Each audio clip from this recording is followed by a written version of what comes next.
Tuhan Yesus, Engkau adalah Allah yang Maha Kuasa, Maha Tahu, dan Maha Hadir, yang selalu mengasihi kami. Kami memuji Engkau karena kebesaran Engkau. Engkau yang menjadikan langit dan bumi dan menopangnya dengan firman-Mu. Tuhan Yesus, ampuni kami karena kami tidak mengenal Engkau secara lengkap, Tuhan Yesus. Kami tidak mengenal kebesaran-Mu, sehingga kami beralih kepada ciptaan-ciptaan-Mu, Tuhan Yesus. Tuhan Yesus, karena itu Tuhan, kasihanilah kami, perlengkapilah kami dengan pengetahuan bahwa Engkau adalah Allah yang sangat besar. Hari ini hamba akan memulai kitab Kolose, Tuhan Yesus. Perlengkapi hamba, jaga mulut bibir hamba, agar selalu mulut hamba hanya mempermuliakan nama-Mu. Juga Tuhan Yesus, lembutkanlah hati kami masing-masing agar firman yang disampaikan dapat mencelikkan mata kami, membuka mata kami, agar kami dapat melihat segala kebesaran-Mu.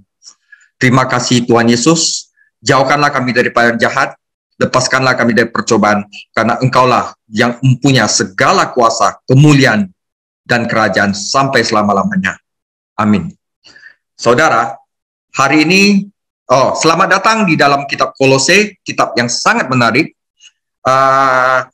Topik Kolose itu lebih kepada Kristus, kalau Efesus itu lebih pada mempelai Kristus, yaitu gereja, tetapi Kolose itu lebih kepada Kristus. Saya akan mulai dengan kota, gereja, dan ajaran sesat di Kolose. Nah, di sini menarik, saudara. Nah, karena gereja Kolose itu dihantam oleh pengajaran sesat, maka Paulus memberikan solusi dalam suratnya di dalam gereja Kolose dengan meninggikan Yesus Kristus, keutamaan Tuhan Yesus di Kolose 1. Di Kolose 2, dia akan hajar semua filsafat ajaran nenek moyang, legalisme, mistisme, dan asketisme. Dan di Kolose ketiga dan Kolose 4, dia akan memulai sesuatu yang praktikal. Yang Kolose 3 akan berbicara tentang komunitas di dalam Kristus, untuk tidak diombang-ambingkan dalam pengajaran sesat, yaitu manusia baru, hidup dalam komunitas, dan membangun keluarga Kristen yang kuat. Dan di dalam Kolose 4 berbicara tentang kekuatan dari perkataan kita. Nah, itu adalah kira-kira sinopsis dari gereja di Kolose. Nanti saya tambahkan Filemon 1, karena Filemon ada hubungannya dengan Kolose. Saudara, saya mulai. Apakah benda-benda langit atau astrologi memiliki pengaruh atas hidup kita? Apakah horoskop agama timur, zodiak show, memiliki pengaruh terhadap kita?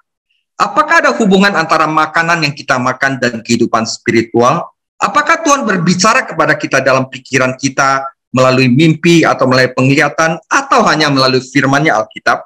Apakah agama-agama timur memiliki sesuatu untuk ditawarkan kepada orang Kristen? Apakah praktek-praktek dan ritual-ritual spiritualisme mereka ada hubungannya dengan Kristus dan kehidupan kita? Saudara, pertanyaan-pertanyaan ini terdengar sangat kontemporer. Banyak sekali orang tanya tentang hal ini. Nah, namun semuanya ini telah dibahas oleh Paulus dalam suratnya yang luar biasa kepada jemaat di Kolose. Kita membutuhkan surat penting hari ini, sama seperti jemaat di Kolose membutuhkannya pada tahun 62 Masehi ketika Paulus menulisnya, saudara. Ini adalah surat yang paling seru, saudara, ya. Nah, firman-Nya Kolose 1 ayat 1-2, dari Paulus, Rasul Kristus Yesus, oleh kehendak Allah, dan Timotius saudara kita, kepada saudara-saudara yang kudus dan yang percaya dalam Kristus di Kolose, kasih karunia dan damai sejahtera dari Allah Bapa kita menyertai kamu. Saya mulai dengan latar belakang Kolose. Kolose adalah salah satu dari 3 kota yang terletak di sekitar 100 mil ke pedalaman dari Efesus. Jadi Efesus itu ada di tepi laut. Jadi dia masuk lewat Meander River. Di sini ada 3 kota yang namanya segitiga kota, yaitu Hierapolis, Laodikia, dan Kolose. Ya, daerah ini merupakan titik pertemuan timur dan barat. Jadi kalau dari Cungko, dari Arab, itu lewatnya itu ke Kolose dulu untuk mencapai Efesus dan ke Makedonia. Daerah ini merupakan titik pertemuan antara timur dan barat karena jalur perdagangan penting lewat di sana. Pada suatu waktu, ketiga kota ini tumbuh dan makmur, tetapi lambat laun Kolose merosot ke posisi kelas 2 Akhirnya Kolose adalah yang kita sebut kota kecil. Namun, gereja di sana cukup penting untuk mendapat perhatian dari Rasul Paulus. Nah, seru ya. Kolose ini adalah kota di mana seluruh filosofi budaya berbaur di sini. Semua jenis filosofi berbaur di daerah kecil ini dan penipu agama berlimpah. Ya, ada koloni Yahudi yang besar di Kolose dan juga ada aliran ide dan doktrin yang baru yang terus-menerus dari timur, saudara. Ini praktek menyiksa diri, mutilasi, saudara. Ini bagaimana dia harus begini. Ini gambaran saja, saudara.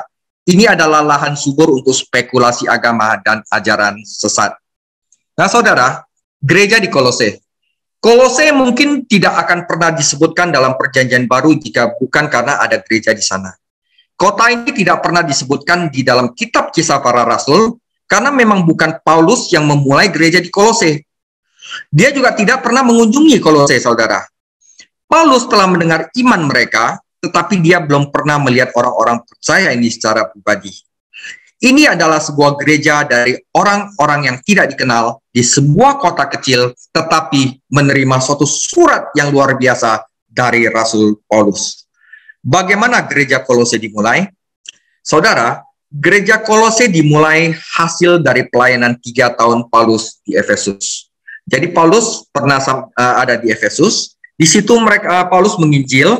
Sebegitu efektifnya kesaksian jemaat di Efesus sehingga membuat semua orang yang diam di Asia mendengar firman Tuhan Yesus, baik orang Yahudi maupun orang Yunani. Ini termasuk orang-orang di Kolose, Laodikia, dan Hierapolis, 3 kota itu. Ketika kita memeriksa orang-orang yang terlibat dalam surat penjara Paulus, Efesus, Filipi, Kolose, Filemon, kita dapat dengan mudah menyatukan cerita tentang bagaimana gereja Kolose didirikan. Jadi selama Paulus itu pelayanan di Efesus, setidaknya 2 orang dari Kolose dibawa iman kepada Yesus Kristus, yaitu Epapras dan Filemon. Makanya kedua kitab ini, Kolose dan Filemon, itu saling berkaitan. Epapras adalah pendiri utama gereja di Kolose. Dia dengar kesaksian Paulus di Efesus, dia bawa di Kolose, dia bikin gereja di sana. Misi, saudara. Karena ia membagikan Injil kepada teman-temannya di sana, dia juga memiliki pelayanannya di kota Hierapolis dan Laodikia. Nanti di Wahyu ada gereja di Laodikia itu, ya. Filemon mengadakan pertemuan gereja itu mulai di rumahnya, ya. Kemungkinan besar Apia dan Akripus yang disebutkan dalam ayat ini masing-masing adalah istri dan anak Filemon, dan Akripus juga menjadi pendeta gereja di Kolose. Saudara, anggota gereja Kolose itu hampir seluruhnya itu orang non-Yahudi. Kalau kita boleh bilang orang seberang lah gitu. Ya, ada pelajaran yang baik bagi kita di sini. Tuhan tidak selalu membutuhkan seorang rasul atau pekerja Kristen yang penuh waktu untuk mendirikan sebuah pelayanan. Ya, dia juga tidak membutuhkan bangunan yang rumit dan organisasi yang rumit, saudara. Ini hasil hanya dari 2 orang awam yang dipakai Tuhan untuk memulai pelayanan yang setidaknya ada di 3 kota ini. Adalah rencana Tuhan bahwa orang-orang Kristen di daerah perkotaan besar seperti Efesus itu perlu mengadakan misi, menginjil, menjangkau kota-kota kecil dan membagikan Injil seperti di puncak, saudara. Nah, ya. Jadi Jakarta orang-orang itu harus menginjil ke puncak itu. Jemaat di gereja Kolose sebagian besar adalah orang bukan Yahudi dalam kota-kotanya. Dosa-dosa yang disebut Paulus umumnya diasosiasikan dengan orang-orang bukan Yahudi. Jadi di sini nggak gitu banyak tentang kayak hukum Taurat, saudara. Tapi lebih banyak lawannya itu adalah mistis dan agama-agama timur, filsafat-filsafat kosong. Dan pernyataannya tentang misteri itu lebih banyak diterapkan kepada orang-orang bukan Yahudi daripada orang-orang Yahudi. Nah, karena itu penginjilan ini di kitab Kolose dapat kita pelajari bagaimana kita menginjil kepada agama seperti agama Buddha, Konghucu. Nah, itu Anda harus belajar kitab Kolose. Gereja mungkin berusia sekitar 5 tahun ketika Paulus menulis surat ini. Nah, masalahnya sekarang, saudara, mengapa Paulus menulis surat kepada gereja di Kolose? Karena telah terjadi krisis yang akan menghancurkan gereja. Jadi dengan membandingkan surat-surat penjara, kita dapat sampai pada rekonstruksi peristiwa berikut.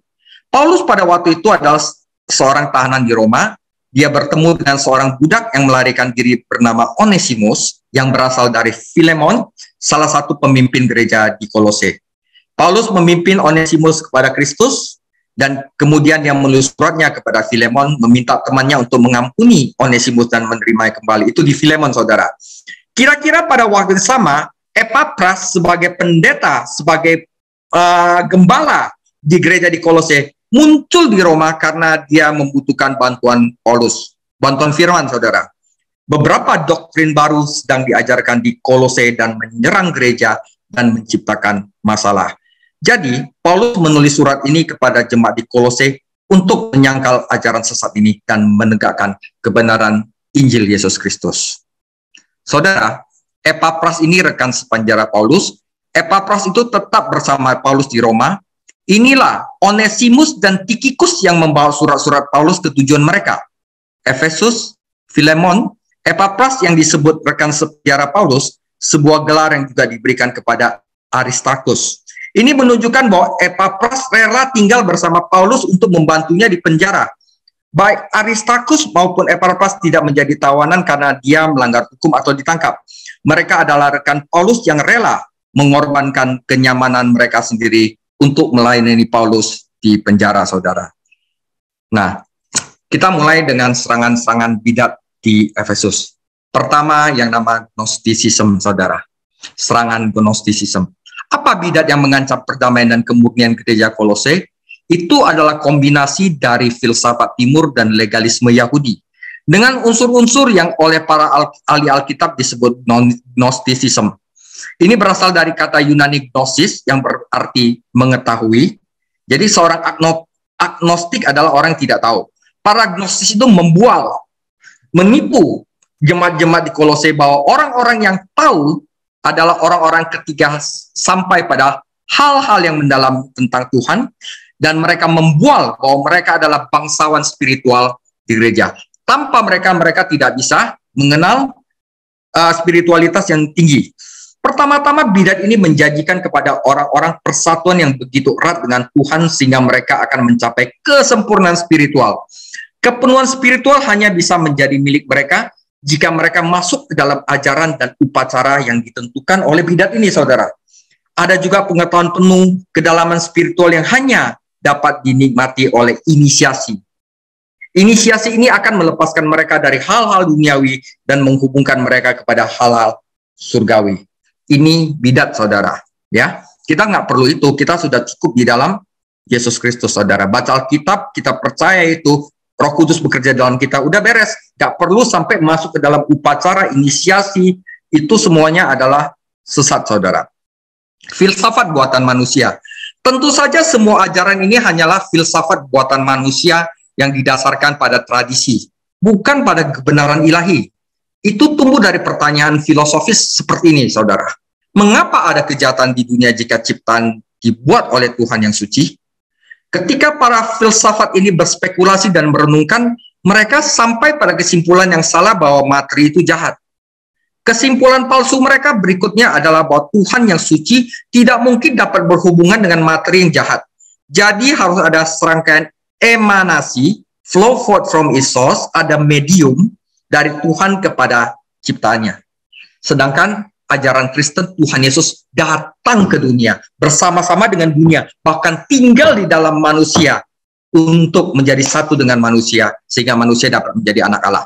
Jadi itu semuanya adalah semua yang bidat, saudara. Mereka percaya pada dunia roh yang kuat yang menggunakan benda-benda material, saudara. Nah, benda-benda material itu nanti saya akan tekankan untuk menyerang umat manusia. Mereka juga menganut suatu bentuk astrologi, percaya bahwa makhluk-makhluk malaikat menguasai benda-benda langit dan mempengaruhi urusan-urusan di bumi. Nah, di sini saya nggak kasih ayatnya nanti kita akan bahas pada sewaktu kita akan mulai mempelajari Kolose ini, saudara. Jadi mereka percaya malaikat ini yang mempengaruhi manusia.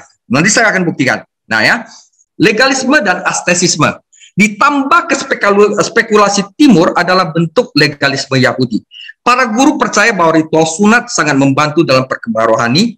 Mereka mengajarkan bahwa hukum perjanjian lama khususnya hukum makanan, juga berguna untuk mencapai kesempurnaan rohani.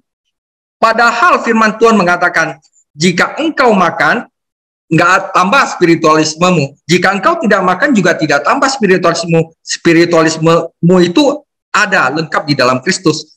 Aturan dan hukum pasti memberitahu mereka tentang apa yang jahat dan apa yang baik. Bukan, saudara, ya. Karena bagi mereka itu materi itu jahat.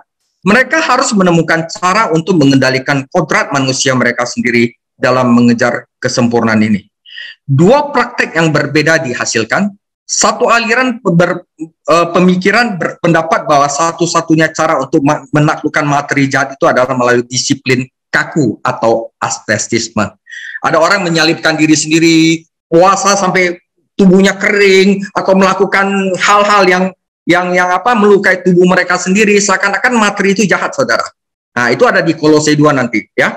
Pandangan lain mengajarkan bahwa diperbolehkan untuk melakukan semua jenis dosa karena bagaimanapun materi itu jahat.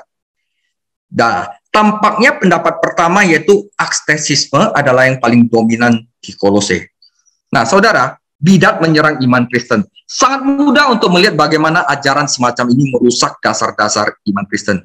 Pertama, saudara, bidat ini menyerang pribadi dan karya salibnya Tuhan Yesus Kristus. Bagi mereka, Yesus adalah hanya salah satu dari banyak emanasi, medium dari Tuhan, bukan Tuhan itu sendiri, bukan anak Allah itu sendiri yang datang sebagai manusia.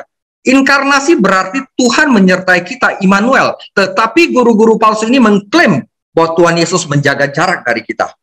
Dia adalah malaikat, dia adalah suatu guru moral doang, dia adalah suatu apa, ya? Ketika kita mempercayai Yesus Kristus sebagai anak Allah, tidak perlu ada makhluk perantara antara kita dan surga. Dalam karyanya di kayu salib, Yesus Kristus telah menyelesaikan masalah dosa kita dan sepenuhnya mengalahkan semua kekuatan setan. Dia mengakhiri tuntutan hukum dari perjanjian lama, yaitu hukum Taurat. Faktanya, Yesus Kristus sendiri adalah yang utama, yang dibutuhkan orang percaya hanyalah Tuhan Yesus Kristus, saudara. Oke. Saudara, materi tidak jahat, tubuh manusia pun tidak jahat. Yang jahat itu hati manusia, saudara.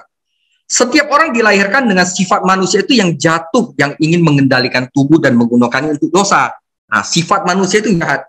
Tetapi tubuh itu tidak jahat.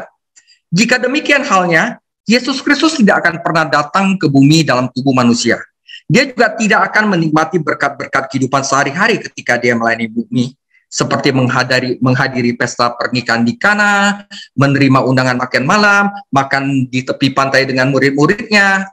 Makanan dan disiplin bisa baik untuk kesehatan seseorang, tetapi makan dan ritual dan disiplin tidak memiliki kekuatan untuk mengembangkan kerohanian sejati.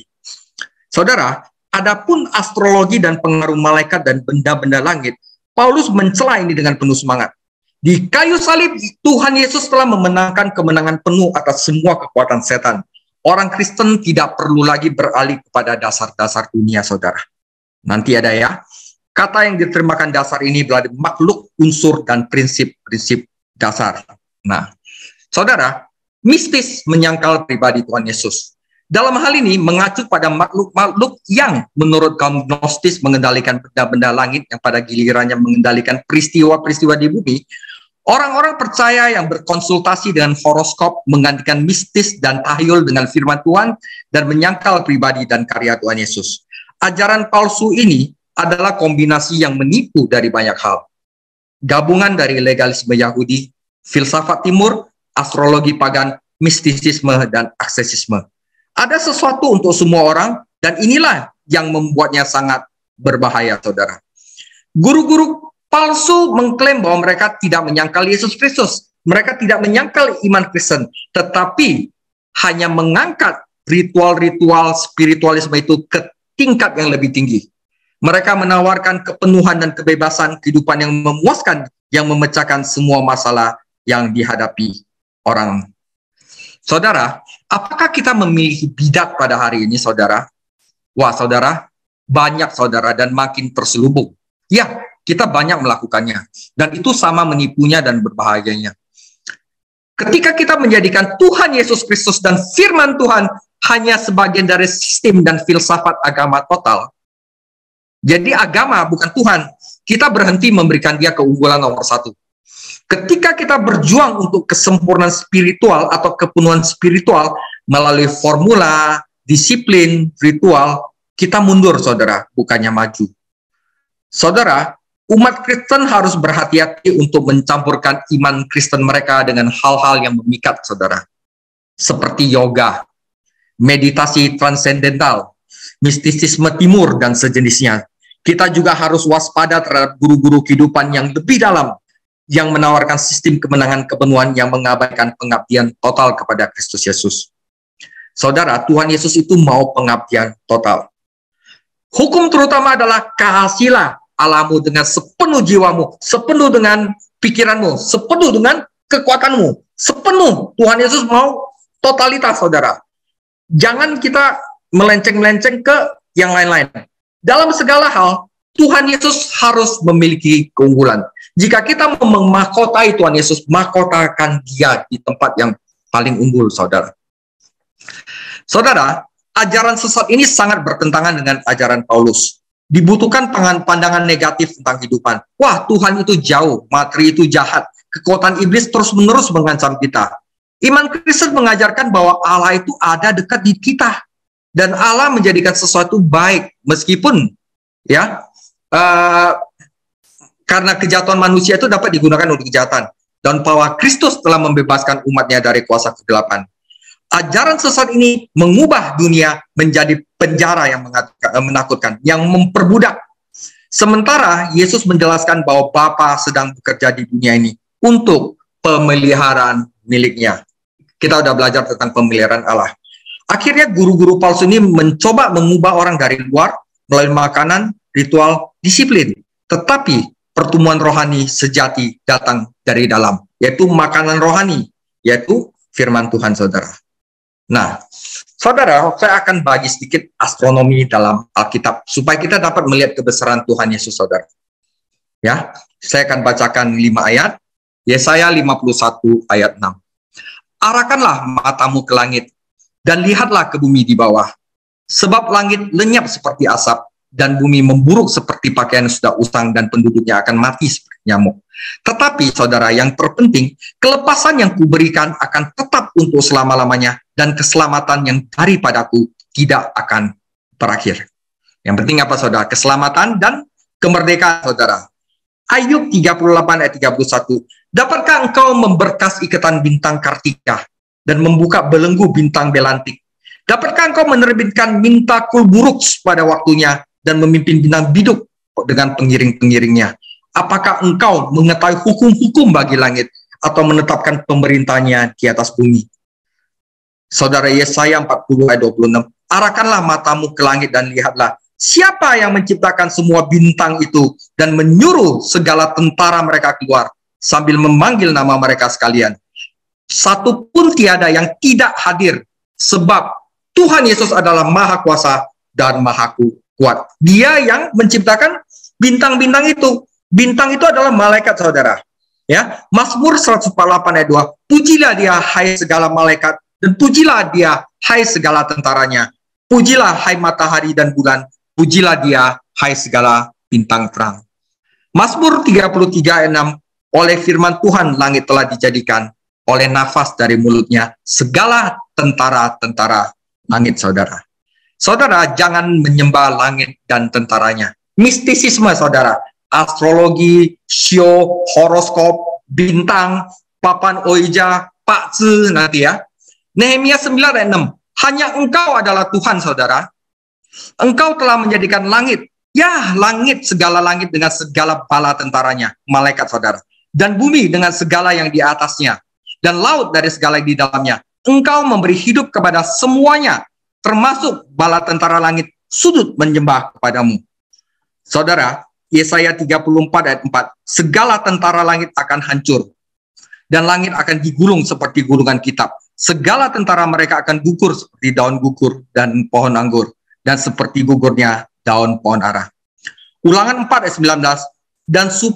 Dan juga supaya jangan engkau mengarahkan matamu ke langit, sehingga kamu apabila engkau melihat matahari, bulan, bintang, segenap tentara langit, itu malaikat, engkau disesatkan untuk sujud menyembah dan beribadah kepada sekaliannya itu, yang justru diberikan Tuhan Allahmu kepada segala bangsa di seluruh kolong langit sebagai bagian mereka. Daniel 8 ayat 10, ia menjadi besar bahkan sampai kepada bala tentara langit, dan dari bala tentara itu, dari bintang-bintang saudara, dijatuhkannya beberapa ke bumi, ya, setan yang memberontak ini dijatuhkan beberapa ke bumi dan diinjak-injaknya saudara. Kejatuhan iblis ke dunia.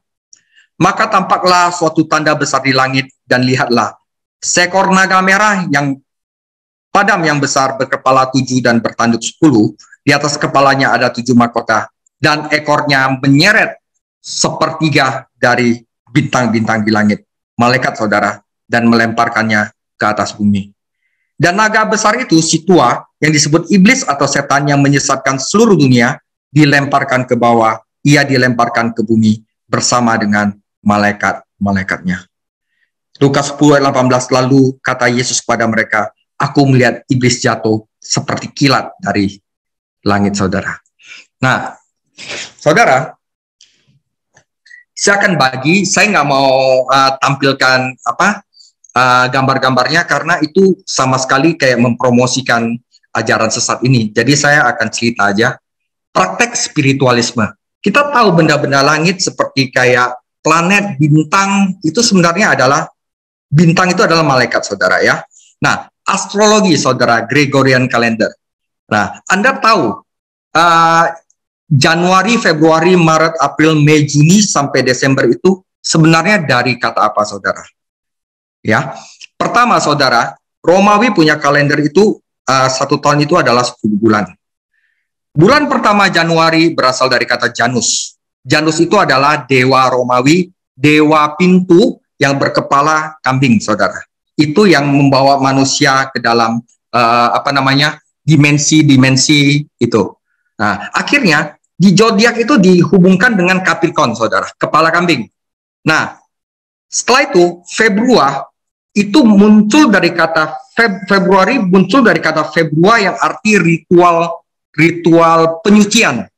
Nah, di sana saudara, prakteknya di Romawi itu laki-laki dan perempuan telanjang masuk ke dalam air untuk dimurnikan saudara. Nah, itu Februari. Karena itu muncullah bintang yang namanya Aquarius. Bulan kedua adalah air.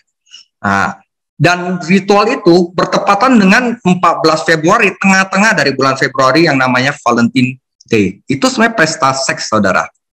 Februari. Maret itu dari dewa Romawi yang bernama Mars, ya, planet Mars. April dari kata Aphrodite. Mei dari dewa virginity Maya, dan Juni dari dewa Romawi yang bernama Juno. Jadi itu yang mengatur Gregorian calendar itu, Romawi itu adalah semua dewa-dewa rohani. Istilah apa? Setan semua saudara. Nah, akhirnya barusan bulan ke-7 September itu bulan ke-7. Oktober, Oktopus 8, bulan ke-8. Bulan ke-9 November, bulan ke-10 adalah Desember. Tapi mereka pikir-pikir kayaknya nggak cocok sama putaran dari matahari, saudara. Akhirnya ditambah 2 bulan, Juli sama Agustus. Itu Kaisar Romawi pun pengen jadi dewa, saudara. Juli itu dari kata Julius Caesar, dan Agustus itu dari kata Kaisar Agustus. Jadi itu setan semua saudara, itu penanggalan kalender astrologi. Jadi kalau kita percaya pada horoskop bintang yang masuk, oh rezeki saya bagaimana, saya punya pernikahan bagaimana, oh jodoh saya bagaimana, oh nanti saya sesuai atau enggak di sini. Itu Anda secara tidak langsung Anda telah terpikat oleh mempercayai setan saudara. Horoskop lunar kalender Pakce saudara. Jadi kalau Anda memberikan saya tanggal lahir, bulan lahir, tahun lahir, jam lahir, saya bisa hitung Anda punya pakce saudara.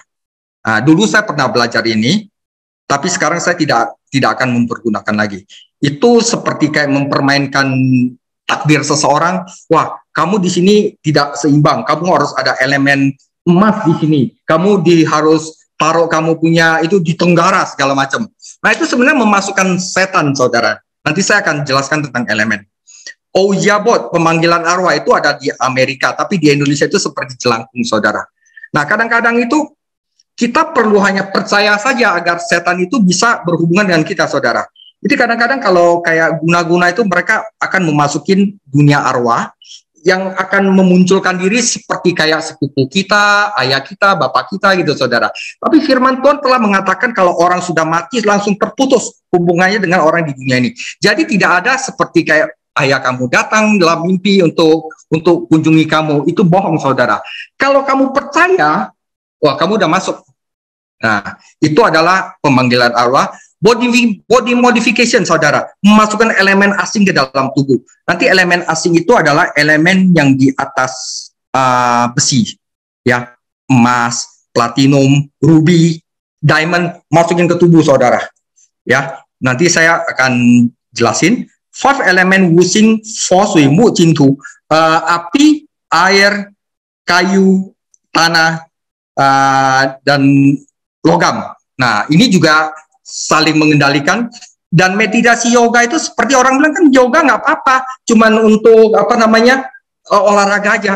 Tetapi saat Anda belajar lebih dalam lagi tentang yoga, di situ Anda akan dibelajari nama Kundalini, saudara. 7 cakra kita harus dibuka seperti macam itu, saudara. Saya tidak mau menjelaskan itu karena ini sangat satanik banget. Tapi jangan percaya dengan yang saya tulis di sini, saudara. Itu adalah sama aja kita mempercayai sesuatu yang di luar Yesus Kristus, ya. Nah, saudara, ini saya akan bagikan bahwa sebenarnya, saudara, di bumi ini kita cuma punya elemen sampai yang namanya iron, saudara, ferrum, besi, saudara.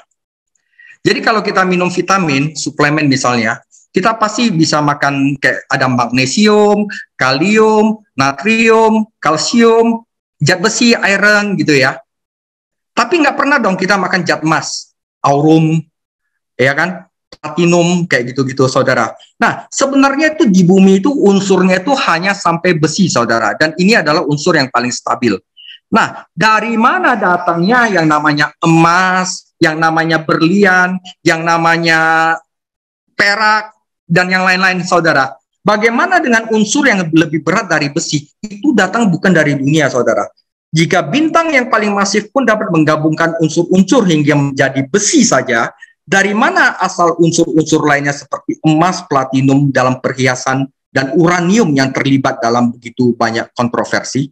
Saudara, selain dari fusi nuklir yang digunakan bintang sebagai sumber kekuatan utamanya, ada proses sampingan yang merupakan pembakaran cangkang pada bintang raksasa dan proses ledakan supernova, saudara. Jadi ada ledakan di langit yang di luar jangkauannya dari bumi, yang jatuh ke bumi, saudara. Yang membuat unsur-unsur ini lebih berat daripada besi. Mesti langka, keberadaannya harus mengharuskan kita untuk menjelaskan produksinya.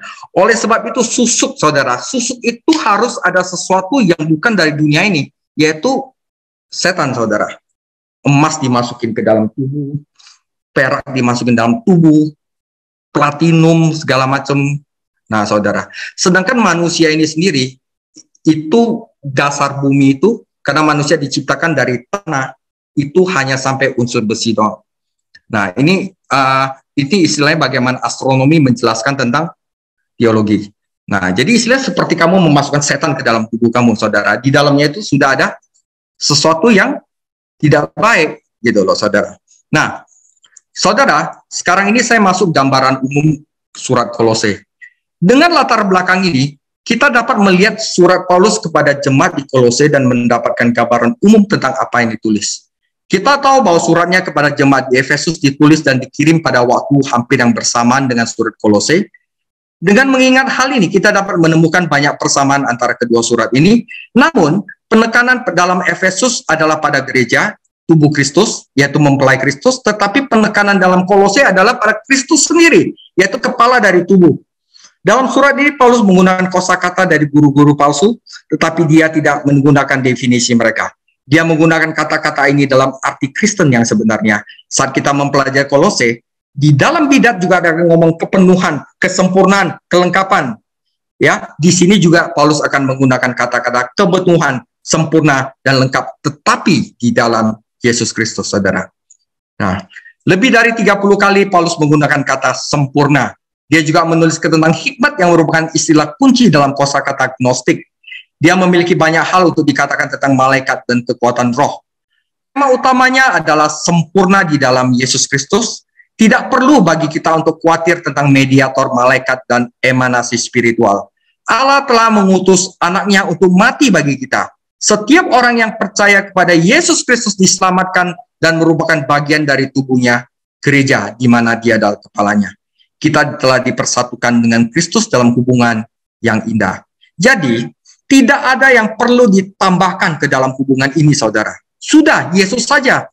Karena setiap orang percaya telah sempurna di dalam Kristus Yesus. Semua kepenuhan Allah, pleroma, saudara, semua yang ada Allah berdiam di dalam Kristus, dan kita berbagi kepenuhan itu. Dan jangan lupa, segala sesuatu di galaksi ini, alam semesta itu diciptakan oleh Dia.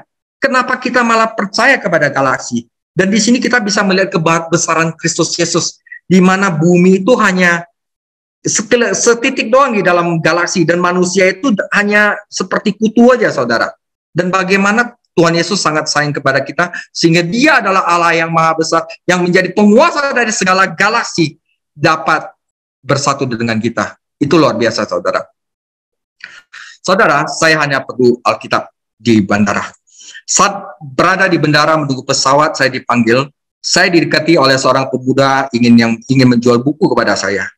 Sekali melihat sampulnya yang mencolok memberitahu saya bahwa buku itu penuh dengan mitos dan filosofi timur. Saya memiliki sebuah buku di sini yang memenuhi semua kebutuhan saya, kata saya kepada pemuda ini. Dan saya merogoh tas saya dan mengeluarkan Alkitab saya. Oh, kata dia, saya tidak menentang Alkitab. Dia meyakinkan saya, hanya saja kita memiliki sesuatu yang lebih, dan itu membuat iman kita lebih sempurna, katanya. Oh, saudara, tidak ada yang bisa memberi saya lebih dari yang telah Yesus berikan kepada saya. Saya menoleh kepada Kolose 2, tetapi pada saat itu pemuda itu sedang bergegas menyusuri koridor untuk menawarkan bukunya kepada orang lain.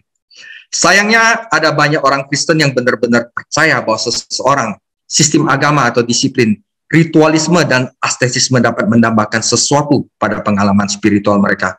Tetapi sebenarnya, saudara, Bapak, Ibu, saudara-saudara sekalian dan saya sudah memiliki semua yang kita perlukan hanya di dalam pribadi dan karya Tuhan Yesus Kristus, saudara.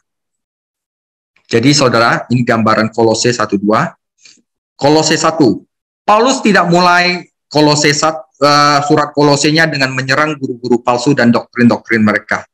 Dia mulai dengan meninggikan Yesus Kristus dan menunjukkan keunggulan Yesus Kristus dalam 5 bidang.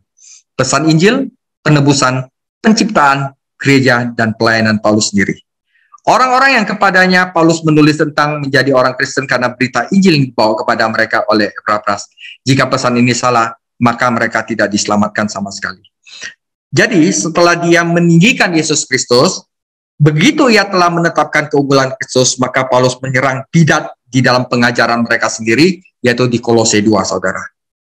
Di dalam Kolose 2, Paulus mengungkap asal-usul palsu dari ajaran mereka dan menunjukkan bagaimana ajaran mereka bertentangan dengan semua yang Paulus ajarkan tentang Yesus Kristus. Orang percaya yang menguasai bab ini, saudara, orang percaya yang menguasai bab 2 dari Kolose tidak mungkin disesatkan oleh pengajaran-ajaran kekristenan yang baru dan lebih baik, yang berpotensi untuk mempesona dan memikat, saudara.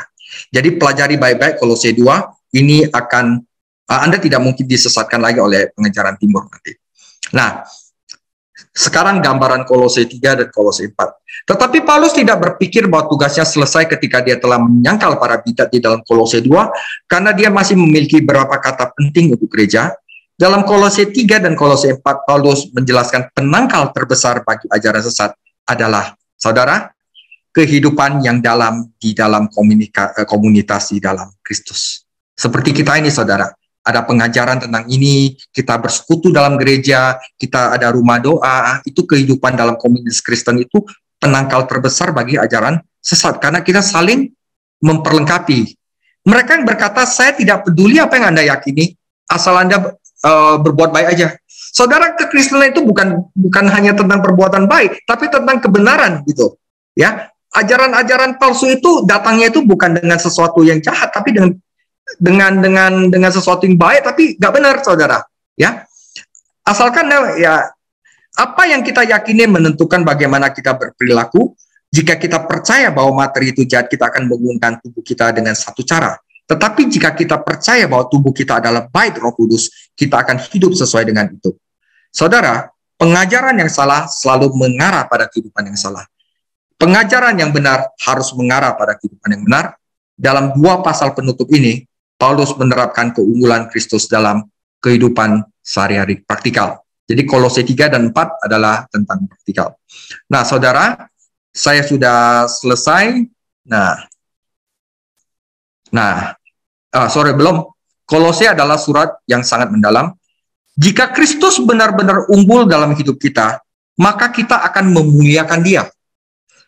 Dengan menjaga kemurnian, dengan menikmati persekutuan dengan orang-orang kudus lainnya, dengan saling mengasihi di rumah dan setia di tempat kerja, dan berusaha bersaksi bagi Kristus, menginjil, saudara, dan melayani Dia secara efektif. Kecuali doktrin mengarah pada kewajiban, itu tidak ada gunanya bagi kita. Banyak pakar Alkitab menyimpulkan bahwa Kolose adalah surat yang paling mendalam yang pernah ditulis Paulus. Hal ini tidak boleh menghalangi kita untuk membaca dan mempelajari surat yang indah ini, tetapi kita harus berhati-hati terhadap pendekatan yang dangkal terhadap pasal-pasal ini. Kecuali kita bergantung pada Roh Tuhan untuk mengajar kita, kita akan kehilangan kebenaran yang Tuhan ingin kita pelajari, saudara. Penutup, saudara, gereja saat ini sangat membutuhkan pesan dari Kolose. Kita hidup di zaman ketika toleransi beragama diartikan sebagai satu agama sama baiknya dengan lain. Yang penting berbuat baiklah, ya. Nah, tapi mereka tidak tahu di dalamnya seperti apa. Beberapa orang mencoba mengambil yang terbaik dari beberapa sistem agama dan membuat agama pribadi mereka sendiri. Bagi banyak orang, Yesus Kristus hanyalah salah satu dari beberapa guru agama hebat dengan otoritas yang tidak lebih dari mereka. Dia mungkin menonjol, tetapi dia tidak ditempatkan di dalam tahta nomor 1. Ini adalah zaman sinkretisme. Orang-orang mencoba untuk menyelaraskan dan menyatukan banyak aliran pemikiran yang berbeda dan menghasilkan agama yang unggul. Gereja-gereja kita berada dalam bahaya menipiskan iman dalam upaya penuh kasih mereka untuk memahami pelajaran orang lain, kepercayaan orang lain. Mistisisme, legalisme, agama-agama timur, aksesisme, dan filosofi buatan manusia diam-diam merayap ke dalam kehidupan gereja.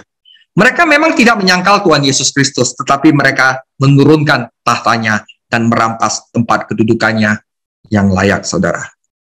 Saudara, saat kita mempelajari surat Kolose yang menarik ini, kita harus mengindahkan peringatan Paulus. Jangan sampai ada orang yang memperdaya kamu, Kolose 2 ayat 4. Jangan sampai ada orang yang menawan kamu, Kolose 2 ayat 8. Karena itu janganlah seorang pun yang menghakimi kamu, Kolose 2 ayat 16. Karena Bapak, saudara kita semua sudah sempurna di dalam Yesus Kristus. Tuhan Yesus memberkati. Minggu depan adalah tahapan kemajuan rohani jemaat di Kolose. Tuhan Yesus memberkati. Nama yang ajaib, nama yang menyelamatkan kami, nama yang beri kemenangan, nama yang mengalahkan musuh, nama di atas segala nama, Yesus, nama yang ajaib, Yesus, nama yang berkuasa, Yesus, nama di atas segala nama. Haleluya, haleluya.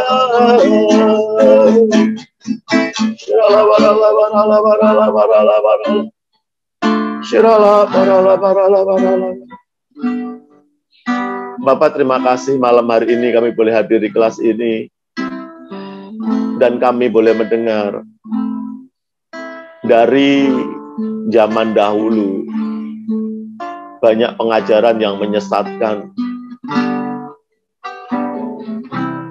banyak ajaran-ajaran yang coba menyimpangkan iman kepercayaan orang-orang benar ke arah yang salah. Dan hari ini kami boleh mendengarnya begitu banyak Bahkan dunia ini dipengaruhi oleh pengetahuan-pengetahuan yang salah. Dan malam hari ini kami boleh sadar, boleh mengetahui bahwa hanya nama Yesus yang menyelamatkan. Hanya nama Yesus yang berkuasa. Semuanya karena kasih karunia Tuhan Yesus dalam hidup kami. Dan biarlah selalu kami memegang nama ini, menghormati nama ini, mendahulukan nama Yesus di atas segala-galanya, supaya hidup kami menyenangkan hati Tuhan. Dan supaya rumah kami di surga tidak tergoyahkan. Terima kasih, biar apapun hari-hari ini yang coba menggeser pengetahuan kami tentang Yesus, malam hari ini kembali pengaruh pengetahuan tentang Yesus menjadi kuat dalam hidup kami, dan tidak tergoyahkan, dan tidak sebanding dengan hal yang lain. Terima kasih Tuhan, terima kasih. Berkat-Mu turun atas kami semua. Biar iman kami semua menjadi kuat malam hari ini. Kembali kepada nama Yesus. Kembali kepada pribadi Kristus. Kembali hanya Yesus. Nama Yesus. Pribadi Yesus. Iman kami, kepercayaan kami, hati kami yang menyelamatkan kami. Terima kasih, terima kasih. Terima kasih Tuhan. Terima kasih. Dan kembali kami kepada track yang benar. Janji-janji-Mu digenapi dalam hidup kami. Tuhan, Engkau memegang tangan kami. Dan Engkau tidak pernah melepaskannya. Dan Engkau selalu menyertai. Baik kami di gunung maupun kami di lembah. Baik kami, apapun yang kami hadapi hari-hari ini. Di dalam lembah kesukaran. Di dalam banyak persoalan. Kami tahu nama Yesus sanggup melindungi kami. Nama Yesus sanggup memberiku kekuatan. Nama Yesus sanggup menghiburkan kami. Terima kasih Tuhan, terima kasih. Terima kasih, terima kasih. Karena nama Yesus begitu ajaib. Terima kasih. Engkau memberkati hamba-Mu, Pastor David Chang, yang telah mengajar kami malam hari ini. Mari kita berdoa untuk Pastor David Chang. Tuhan, terima kasih. Berkati Pastor David Chang dengan kesehatan, dengan kekuatan. Tambah-tambahkan hikmat-Mu ya Tuhan. Berkati keluarganya, berkati pekerjaannya, berkati pelayanannya. Biar Tuhan, Pastor David Chang menggenapi apa yang Tuhan rencanakan dalam hidupnya. Dan malam hari ini kami taruh Pastor David Chang ke dalam tangan kasih karunia-Mu. Dari saat ini sampai selama-lamanya. Dan kalau sebentar ya Tuhan, kami mau akhiri kelas kami malam hari ini. Tuhan, Engkau memberkati kami semua. Engkau memberkati kami semua. Menguatkan, menghiburkan kami semuanya. Terima kasih Tuhan, terima kasih. Terima kasih. Mari rekan-rekan, Bapak Ibu yang kasih Tuhan, angkat kedua tanganmu depan Tuhan. Kekasih-kekasih Kristus, kita akhiri kelas kita hari ini. Terimalah berkat yang berlimpah-limpah, kekuatan, kemenangan demi kemenangan dari Allah Bapa kita di surga. Anugerah yang sempurna di dalam anaknya Tuhan Yesus Kristus. Serta penyertaan yang sempurna oleh Roh Kudus menyertai-mu dari saat ini sampai Maranatha. Mari kita semua yang dikasihi dan diberkati oleh Tuhan Yesus Kristus, kita katakan amin. Tuhan Yesus memberkati. God bless you all.